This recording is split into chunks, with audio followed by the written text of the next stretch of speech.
Alors, sans plus attendre, je vais laisser la parole tout de suite à Lara Cox pour la deuxième présentation de l'atelier. Alors, Lara Cox est Prague d'anglais à Cergy par Université. Elle s'intéresse à la question de l'intersectionnalité dans la culture visuelle et elle commence actuellement un projet sur la question de l'alliance entre femmes, rendue possible ou pas par ce qu'elle appelle entre guillemets la blanchéité racisée. Elle a récemment publié sur ce sujet dans un article sur le western hollywoodien dans la revue Transatlantica, qui est sorti en décembre 2020. Donc, je vous laisse découvrir le titre de cette intervention et je laisse la parole à Lara Cox. J'allais parler en anglais puisque c'est ma langue maternelle, je suis à l'aise en anglais. So today I'm going to talk, as the title of this paper indicates, about skin lightening in African American women's art and performance. Just to clarify something, so the original proposal that I gave was about one of the artists I'm going to talk about, Edmonia Lewis, who was a sculptress of color at the end of the 19th century. I decided to widen the scope of my paper, so I'm actually giving examples from the 19th, 20th and 21st centuries because I realized that this topic about skin lightening in African-American women's art and performance, there was perhaps a deeper conversation to be had than just limited to one artist because, not least of all, it's a subject of controversy. So detractors have argued that women who lighten their skin deny their race, it's a manifestation of self-hate, etc. Whereas certain African-American women have used the lightening of their skin in art and performance as a tool of empowerment. So I'm really going to be focusing on the potentials of agency in this practice, but I absolutely do not deny that this is a form of agency conditioned by colorism, class discrimination and passing, and I think that those are subjects to evoke in the questions and discussion. The aim of this research in the end will be to bring together intersectionality, I think, with critical whiteness studies. Whether I've done this in this paper, I'm not so sure. I've decided to concentrate on examples, giving you examples rather than going deep into the analysis. And there are a number of unresolved issues in this paper, not least of all my own position, so as a white woman studying African-American women's art.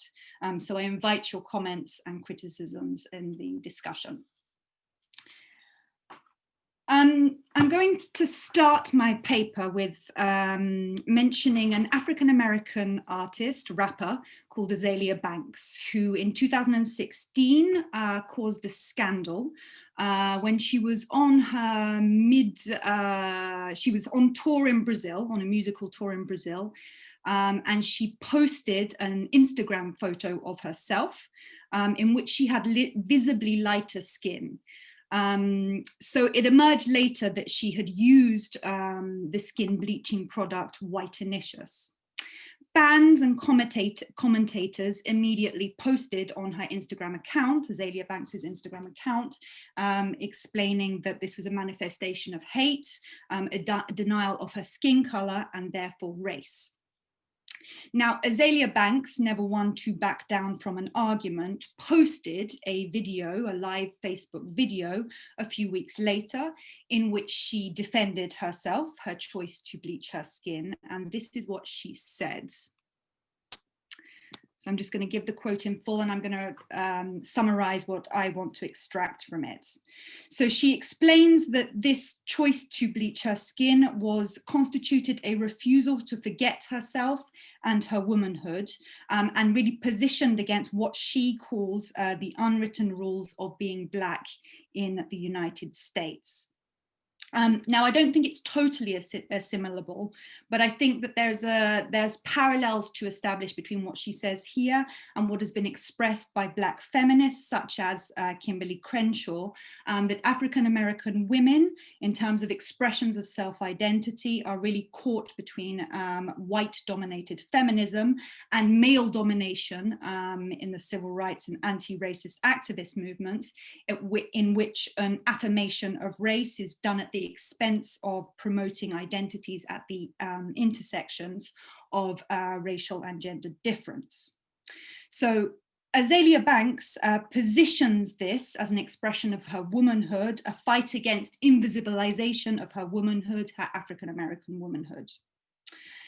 I also think that there are parallels to be drawn with Krista Thompson's research in visual studies in her book called Shine, the Visual Economy of Light.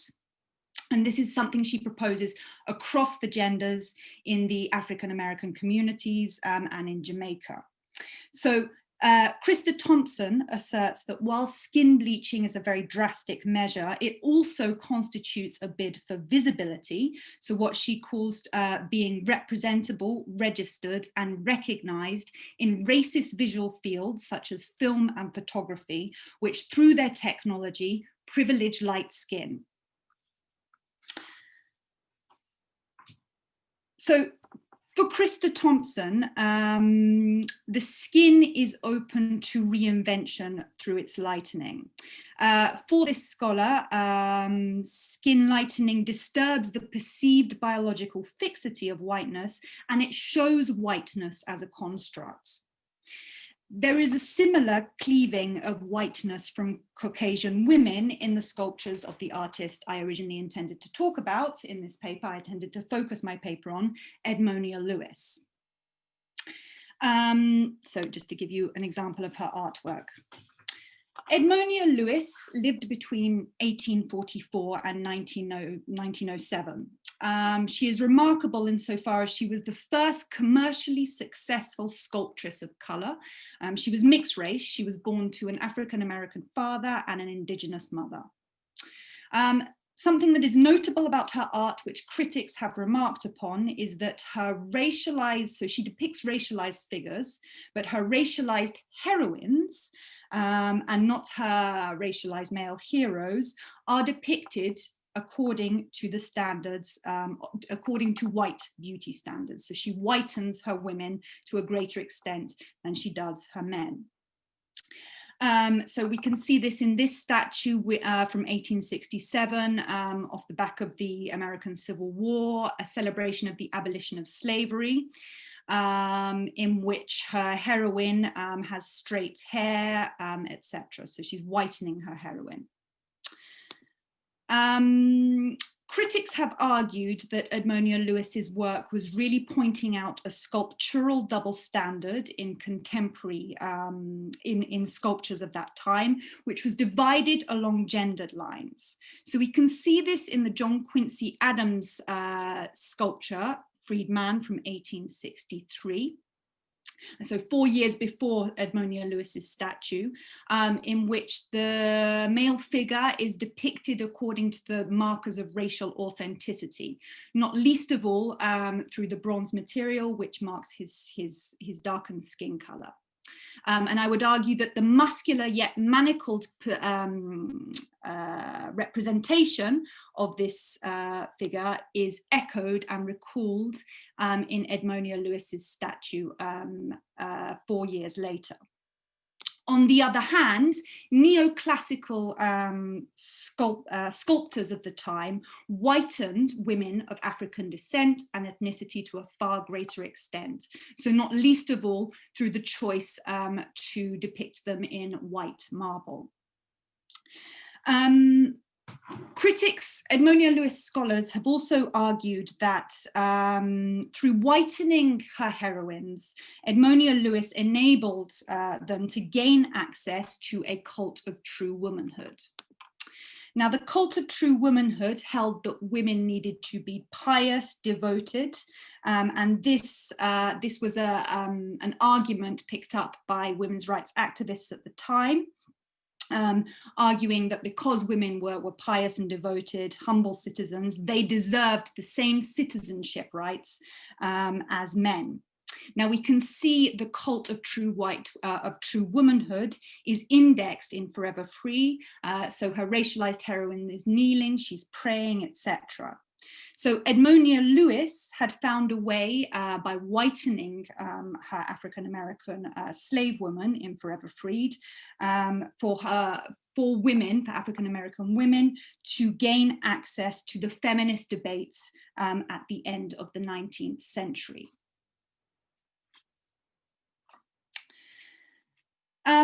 There is a similar lightening of skin via the possibilities of sculpture and statues in Diana Ross's role in her film from 1975, Mahogany. So I'm going way forward in time.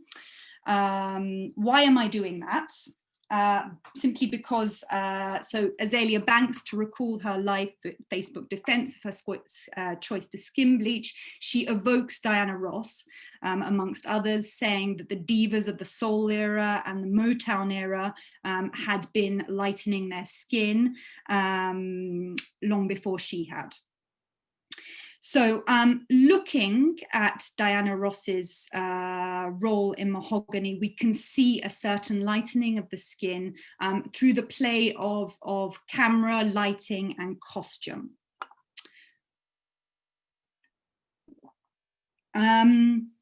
So just to give you a summary of the film. So Diana Ross plays the aspiring fashion designer called Tracy Chambers. She has an anti-racist activist boyfriend, an African-American called Brian Walker, who's also running for congressman. Now, Diana Ross's character, Tracy Chambers, abandons her boyfriend to live out her professional dreams in Rome. As soon as she arrives in the Italian capital, she finds herself having to model before she can promote her fashion designs. And we see upon her arrival in the Italian capital that there is, this is accompanied by the camera's implication that her skin has become lightened, and also through dress and costume choice.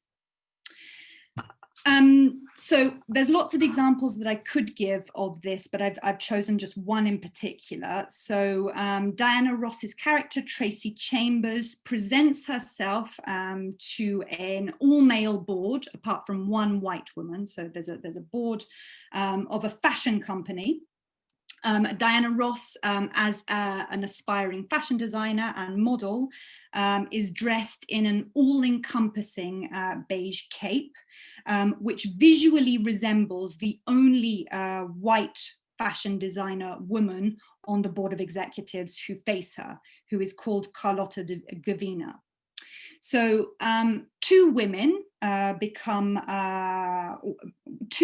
one black and one white, are implied as visually resembling them each other, and both are coded as lighter than men. Now, it could be argued that this fusion of the two women plays into a racist visual tradition in Hollywood that actually stems from Renaissance Madonna art that is identified by Richard Dyer in his book White. So Dyer argues that sirens of the golden era of Hollywood were coded as lighter than men. So in racialized terms, the white skin connoting their purity and beauty. And this stems from Renaissance Madonna art, as you can see in this painting here by Bellini. Now, while we could read the aforementioned scene of Diana Ross in her beige cape according to that racist tradition of being coded as lighter than men, I would argue that something else is at play as well. So to go back to the details of her beige cape, in which she presents herself to the board of executives. It's heavy, it has few folds, and in its rigidity, it resembles the beige travertine stone of the Trevi Fountain that Diana Ross's character, Tracy Chambers, had glimpsed in a couple of scenes before this one. So what I am trying to suggest here is that Diana Ross's character is made consistent neither with black or white skin, but she is placed in a kind of otherworldly ethereal realm of the sculptures of Rome. So she is aligned with the art historical heritage of Rome at the same time. In suggesting this idea, I was inspired by Anne Anlin Cheng's work on what she calls the alternative visual economy of diva photography. So Anne Anlin Cheng researches Josephine Baker's choice to represent herself in her 1930s studio self-portraits as consistent neither with black or white skin, but as retaining a certain molten, golden and plastic-like qualities that are beyond the human divisions of race. And that's paraphrasing Anne Anlin Cheng there. If we can identify a similar thing going on in mahogany, I would suggest that this was through Diana Ross's own choice. So Diana Ross actually took creative charge of her wardrobe. She designed all of the outfits for mahogany against the director's wishes, Berry Gordy's wishes. So she took charge, she designed that beige cape amongst other outfits. We witness something beyond the categories of human skin color in the paintings too of Amy Sherald, my final artist, whose paintings, portraits of the African-American community, are inflected with a sculptural quality. So I'm just going to go to Amy Sherald's website. So Amy Sherald is known for her portraiture of the African-American community, both men and women. She is a contemporary artist, and she is best known for her technique of grisaille. So depicting her subjects in a gray tones, basically. Now, grisaille is a painting technique in which imitates sculpture. In her portraits, in Amy Sherald's portraits, African-American men and women become lighter, but this does not constitute assimilation into white norms. Indeed, the grey tones suggest a symbolic mix of black and white culture. So just focusing, she does depict both genders, but I'm going to focus on her women and just suggest a couple of ideas. So African-American women in Amy Sherald's paintings seem to re-signify through dress choice, through grey skin tones.